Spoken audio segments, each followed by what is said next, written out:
Welcome to another edition of the Friday Sports Buzz here on Ion 21. John Lewis along with Nick Coffey from the CardinalConnect.com. Did I get it right this week? All right. Got it right. A repeat co-host with me here. Thanks to our friends at NationofBlue.com, Mac Perkins and Scott Anderson, for filling in for me last week. Got a lot to talk about on tonight's show. We're going to take your calls here in the iTech studios. Call the Goomer & Company Buzz line. It's 964-2121 if you want to get in on the conversation tonight. We're going to talk about UK, talk about U of L, and we'll start off talking about U of L, Nick, as they go to West Virginia. Always a tough place to play. West Virginia, though, kind of in dire straits and needing a win right now. Yeah, they've lost 4 or 5.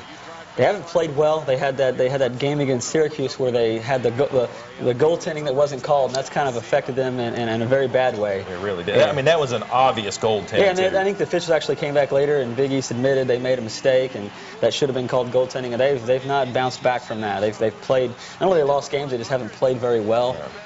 But yeah, it's a hostile environment. It's a tough place to play. Louisville has not. I mean, I think if you look at the series, I think it's pretty close. But the last 2 years, they've not. It's been really close games, but they've come up on the losing end. So I think when you look at both teams, Louisville should win that game, but you never know. And it's a tough place to play.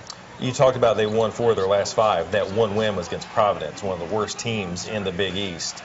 On the opposite side, U of L now, whereas not too long ago, we were talking about maybe they'll get into the NIT. A lot of things have changed since the last time we were in here. Yeah.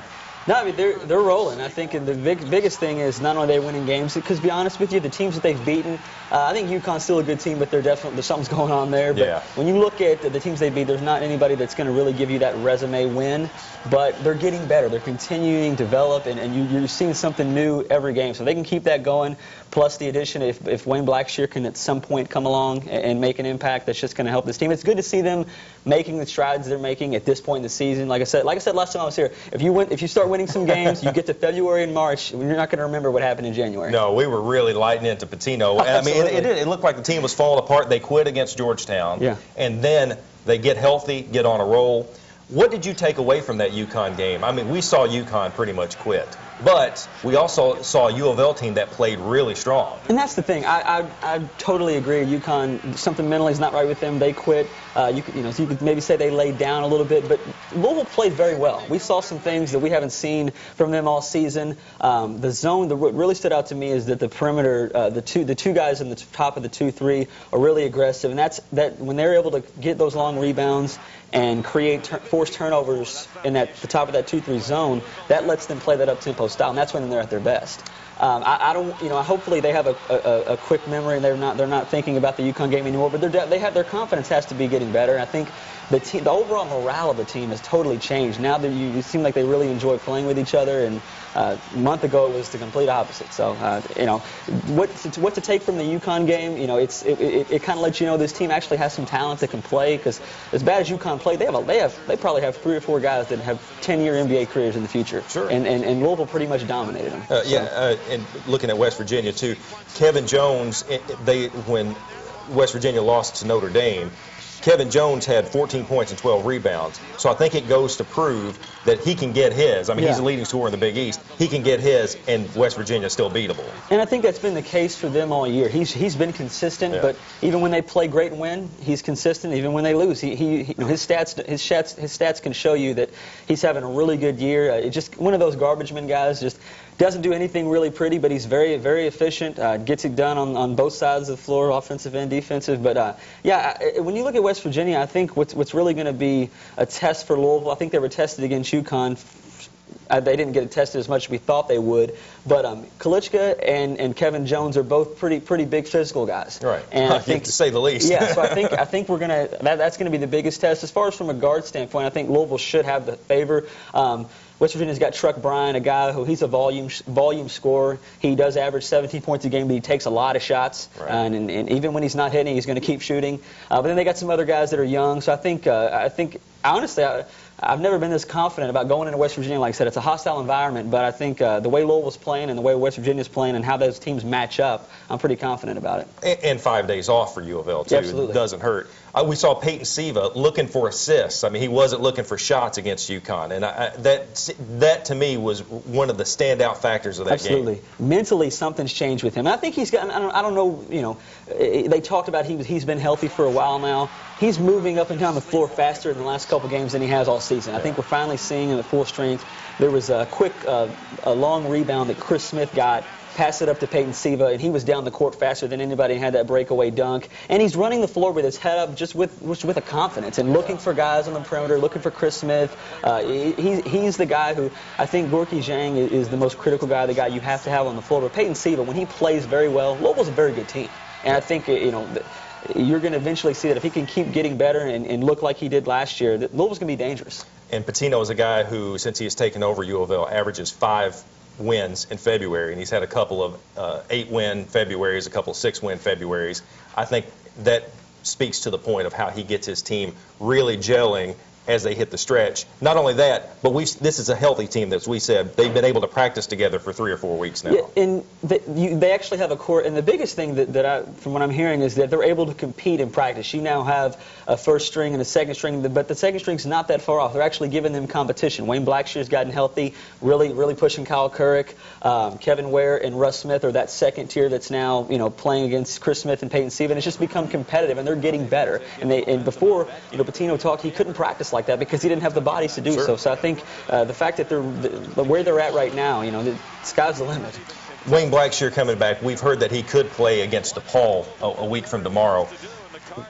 I mean, is he really going to be a factor this late in the season? I don't know. I honestly, if I could pick, I would redshirt him, really, because you look at, you don't want to waste a year on a guy who's only going to be playing, you know, you really don't know how many games. 1 week, he's practiced better. You know, Pitino said last night he's back to where he can play in games. And then, of course, I think it was today on a national show, he said he's not in shape to play, or I think he said on the press conference he's not in shape to play, he's not going to be ready. Right. So I really don't know. But from what I'm hearing, he's practicing really well. He's got some confidence. He's the guy who's going to attack you. He's going to try to score.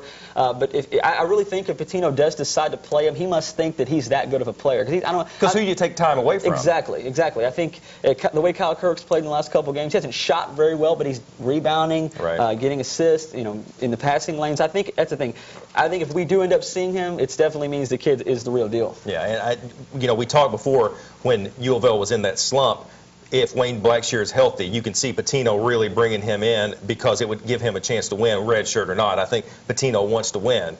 But now you got to say this team is starting to look awfully strong without Blackshear on the court. So, like you said, if he's in there, he must be the deal. Yeah, and you look a month ago, a lot of the fans were saying, gosh, if we only had Wayne Blackshear. Right. Now it's to the point where you're thinking, well, do we really need him? Do we want to mess up the chemistry, the good thing we've got going right now? All right, we're going to talk about your boys down there at the road down in Kentucky and give you some high school hoops Looking talk here. I know you are. If you want to get in on the conversation here on the Friday Sports Buzz, call the Goomer & Company Buzz line, 964-2121. We'll be right back.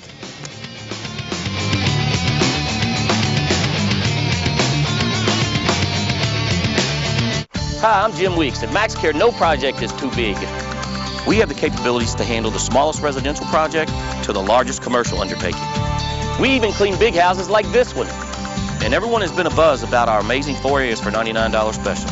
We want to let everyone know that MaxCare also cleans upholstery, ceramic tile, and air ducts. We also install and refinish hardwood floors dust-free. MaxCare, locally owned and family operated. Give us a call, 636-4629. Goomer & Company Jewelry is proud to celebrate our 40th anniversary. Hello, I'm Bruce Goomer, founder and owner of Goomer & Company. This is a family business, and we'd like to thank you for choosing Goomer & Company. My family and I look forward to being your jewelry store for years to come.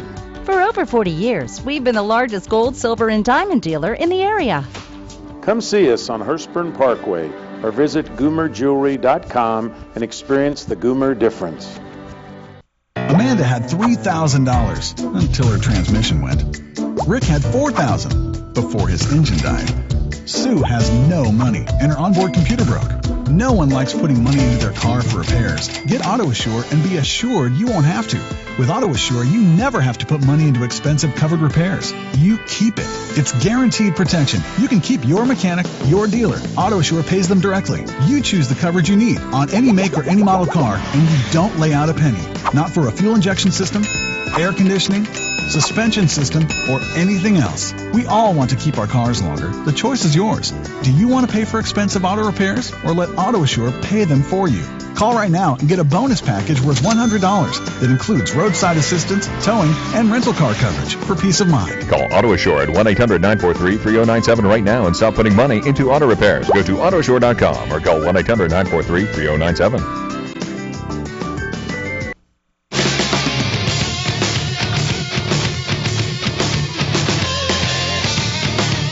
Thanks for sticking with us here on the Friday Sports Buzz. John Lewis along with Nick Coffey from thecardinalconnect.com. For all your U of L information, go to thecardinalconnect.com. You can also check out the Cardinal Connection on 1450 The Sports Buzz. That is on Tuesdays and Thursdays. He and Rob Jones talking U of L. And yes, sir. You don't talk a lot of UK, I guess, but occasionally, and when we do, it's not usually a good thing. That's right. Well, we'll talk about UK, and feel free to say what you want to say. There's been a lot of talk from the UK contingent, and I think from a lot of people nationwide, that UK has a chance to go ahead and run the table. But now they've got some tough games, and starts at Vandy tomorrow. But they also have to play at Mississippi State, and then they finish the season at Florida. It's not a gimme. And those are the three games that you just listed. Those are hostile environments. Right. And those are going to be the games. I don't think they give Kentucky that much of a test, but they're going to, should be a good game. I just, it's so hard. It pains me to say, Kentucky's playing really good basketball right now, and it's so hard for teams to score on Kentucky. I think their offense has times where they go in a little bit of a drought, but teams can't score enough points to take advantage of that. It's, if you're not hitting from the outside, it's going to be tough to put up enough points to beat them. So I do think, Vandy's going to be a game where their fan base is really, really jacked up. And it's game day tomorrow on ESPN. It's going to be the toughest place they play all season. And but that's the thing, Kentucky's going to be just as hyped up to know that this is, they got the bullseye on their back. But it should be a good game. I think the biggest difference in that one tomorrow is probably John Jenkins. If he somehow, goes off like he did against Louisville, it could be a tough game. But Vandy's got 4 or 5 guys that are pretty good players. I mean, you look at Azili, Jeff Taylor, and then Jenkins. Those 3 guys are all probably future NBA players. So I don't think they have as much athleticism, but they've got talent to play with Kentucky. But I think it's really going to come down to how Kentucky can react in that environment. They've done well so far, but we'll have to see what Vandy can do. That's a tough place to play. I thought Vandy is a different team now with Azili back. I mean, they've lost 2 of their last 3,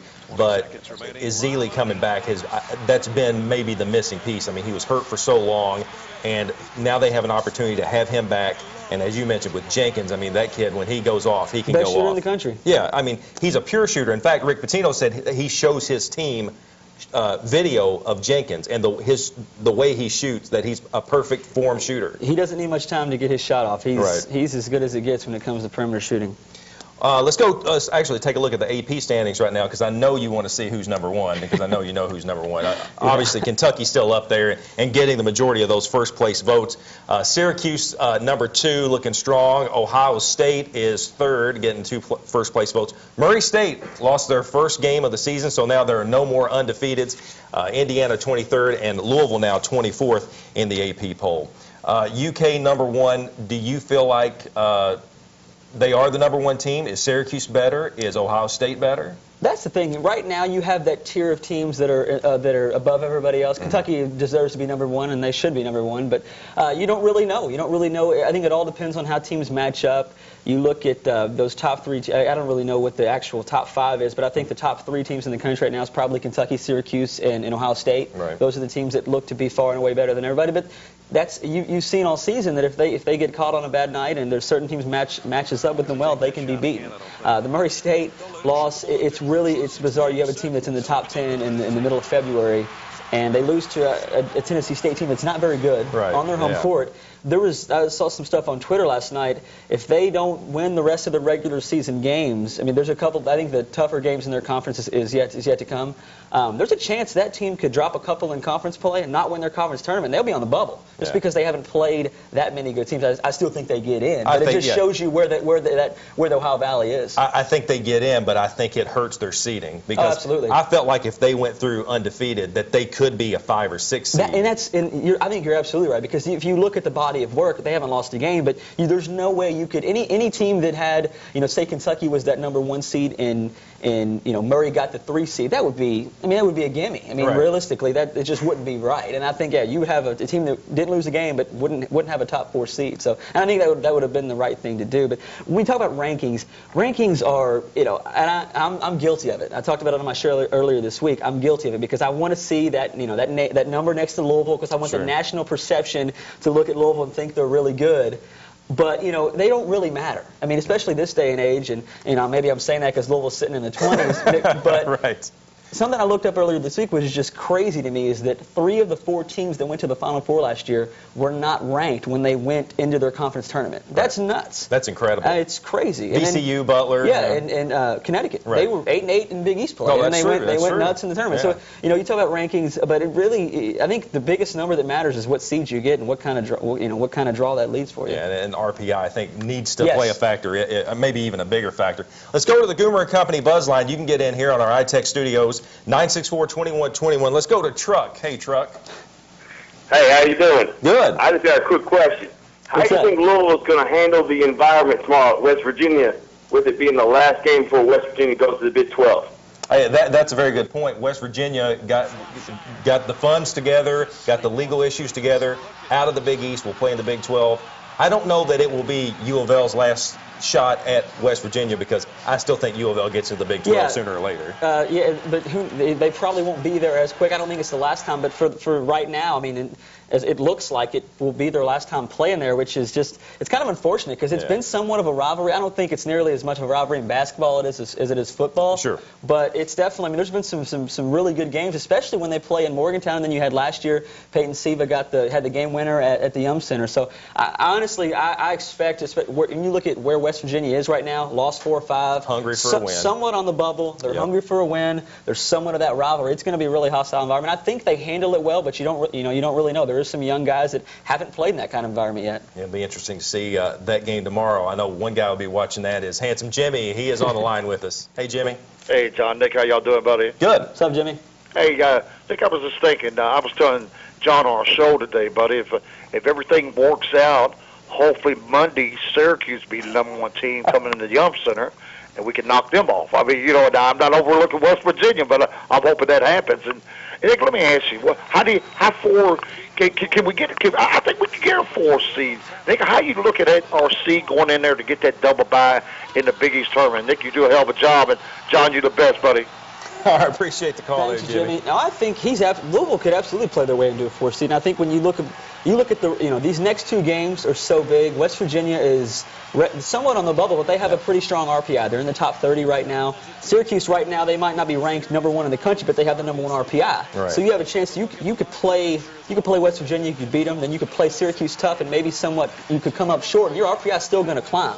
And I think it's safe to say that the NCAA Tournament Selection Committee, that's the number they look at most, is that RPI. Mm-hmm.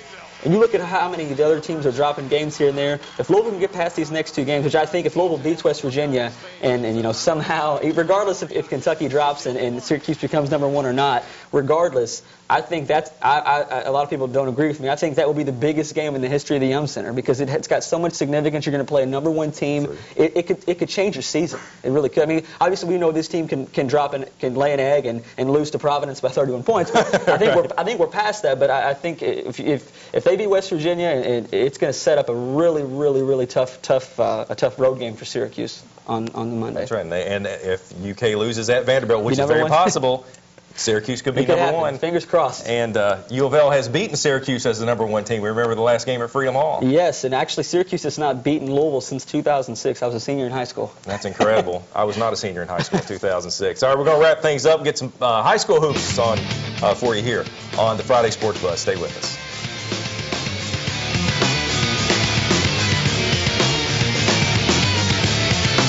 Join the club at Sam Swope Auto Group. When you service a vehicle at any Sam Swope dealership, you automatically become a Service VIP Rewards member. You get member pricing on parts and service, lost key return, and emergency roadside assistance. Plus, you can earn points that qualify you for discounts on your next vehicle purchase, up to $2,500. The best part is becoming a member is free. Become a member today at any Sam Swope dealership. Nobody walks away because everybody saves.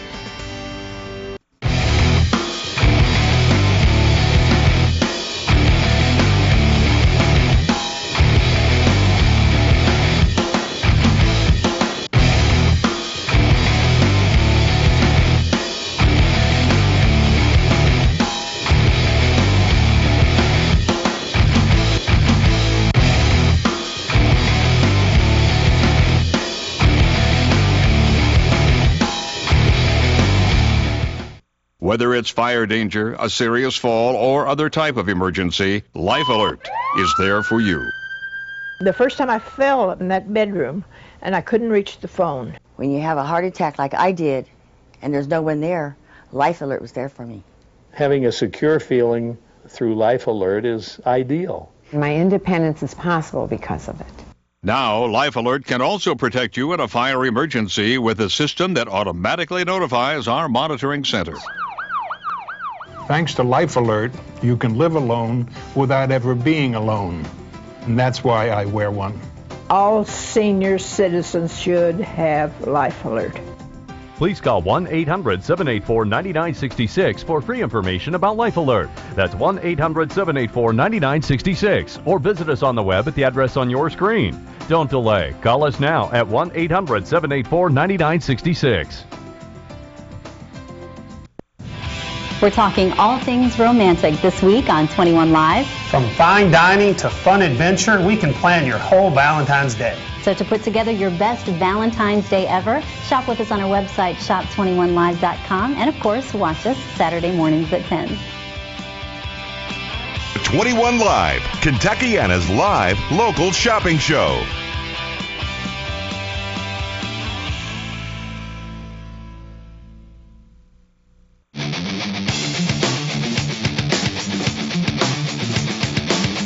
All right, final segment here on the Friday Sports Buzz. John Lewis along with Nick Coffey from thecardinalconnect.com. You can also check him out Tuesdays and Thursdays from 6 to 7 on 1450 The Sports Buzz. Let's take a look at some high school hoops from tonight. And number 3 Ballard against Eastern. That is one of those big East End rivalries, Nick. And didn't really live up to the rivalry tonight, but your boy Quentin Snyder, the U of L commit, had a big game for Ballard. He had 19 points to lead all scores. And Ballard was up big in this game for a long time. Eastern trying to get a little bit of a comeback there, but Ballard goes on to win this one 85-65. And number 1 Trinity, I mean, that team, it continues to look like they're number 1 in the lit rating and LIT ratings. They're number 1 in the AP, and you can see why. They played Lafayette tonight, Nick, forced 39 turnovers. Wow. Moved to 23-3, and they won 99-41. And I know you caught a high school game tonight. Yes, I did. You were the old alma mater. Your alma mater, North Bullitt, playing Bullitt East. That's actually, I think that's Trinity there who had that big game and won 99-41. They're 23-3 now, and there is Derek Willis, the UK commit. You saw him play tonight against your alma mater, North Bullitt, and Bullitt East playing 67-41. Nick, what did you see out there tonight? Bullitt East winning. Bullitt East got a lot of talent. Yeah. They got a lot of talent. They're deep.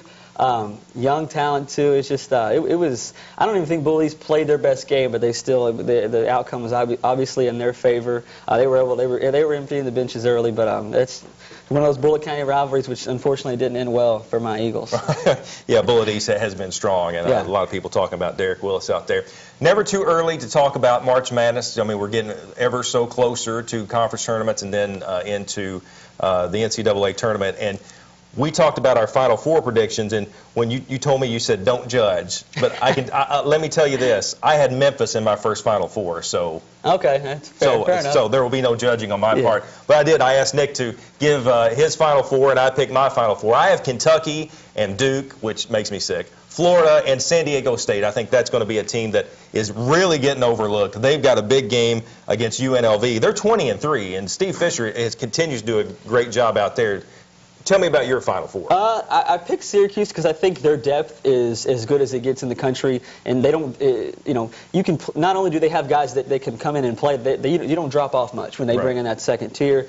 Michigan State, I picked them because I think they're peaking at the right time. Yeah. You never want to count out Tom Izzo. And then Ohio State looks to be one of the, you know, I think physically, and when you go to the front court and Aaron Craft defensively, I think they're primed to make a big run. They've actually got some upperclassmen this year, which should work out well for them. And then Duke, I have to. I don't know what it was. Maybe it was just the game winner that Austin Rivers hit the other night and that thing. But I really think Duke has. I think Duke has the pieces to be a really good team. I think they've somewhat underachieved so far this year. They do play some young guys, which Duke always has a few good freshmen. They actually are depending heavily on some freshmen this year. So I mean, last year you had Nolan Smith and the other guys like that who were big contributors. In the previous year you had Sullinger, or not Sullinger, but. Kyle Singler. So, I mean, I think Duke's a dangerous team. But it's the thing, right now, you pick your Final Four. It all depends on how they match up and you know, where the brackets are. But I was going to put Kentucky in there, but I just couldn't do it. Just couldn't do it. And I was going to put Louisville in there, but I didn't want to look too much like a homer. It all, like I said, it all depends on how the brackets line up and who you're going to. It's all about matchups. It is. I mean, we could sit here and pick our Final Fours all day long, but, you know, until you see that bracket and see who's going to play who. I guarantee nobody picked UConn, VCU, or Butler last year. I have a feeling you're right about that. If we got time here, let's go to Will from the Ville, who's on the Goomer and Company Buzz line. How about it, Will? Hey, Nick, a couple of questions on Louisville. Do you think that Van Treese and Mara will be eligible for medical red shirts? And do you think that Rick will bring back Swapshot next year, knowing that Buckles won't be ready to play? And what is Joaquin and Kevin Keats doing on the recruiting trail? Thanks a lot. That's a loaded question. Thank you for the call, Will. I think Mike Mara has received that medical red shirt. He only played in, I think, one game fully, and then I think in the second game of the season is when he went down. Steven Van Treese, I think he might be eligible for a red shirt. I'm hearing he's probably not going to play anymore this season, which is unfortunate. But let him get healthy. I think right now the depth isn't really where you want it to be, but you might want to go ahead and let him take some time to get healthy. As far as the recruiting trail, I know Joaquin Jones is really going up and down the West Coast trying to get some guys. I don't know if they're anywhere near getting commitments, but they are looking at a lot of players over there. They recently extended a scholarship offer to his kid from Seattle, which is right around where Peyton Stevens from. He's a point guard as well. So I don't think there's any guys who are close to committing, but they're definitely out there working. Very good questions there. Recruiting has been a bit of an issue for Louisville. I mean, what do they have to do to get this team to where the fans are happy? It's such a tough question because every year, I think they had a good class last year, but it was one of the first times they've had a top 5 class in a long time. But they have all these top 10 kids that show interest in Louisville. And they keep them in their top list, but it's like my friends at the bar. They can't close. They can't get anybody to actually go through and come to Louisville. They get them on visits. They love the Yum Center, but they always end up going to other schools for some other reason. So I think he's got the right staff to get it done. We're just going to have to see how it works out, though. Okay, well, you know, Pitino taking a lot of hits on recruiting, and especially when things weren't going so well in January. Now in February, I think we're starting to talk about, it looks like everything's going exactly. Yeah. All right. That's how it works, man. This will be a great stretch run, I think, for Kentucky and for Louisville. Should be fun. Yeah, I think it's going to be interesting. It'll be interesting to see what happens with Vanderbilt and UK tomorrow, and certainly what happens with U of L and at West Virginia. That's the one. Big day for college basketball. It is. Appreciate everyone for joining us here on the Friday Sports Buzz. Be sure again to check out Nick Coffey on the CardinalConnect.com and also on the Cardinal Connection on 1450 The Sports Buzz with Rob Jones. Have a great night, everybody.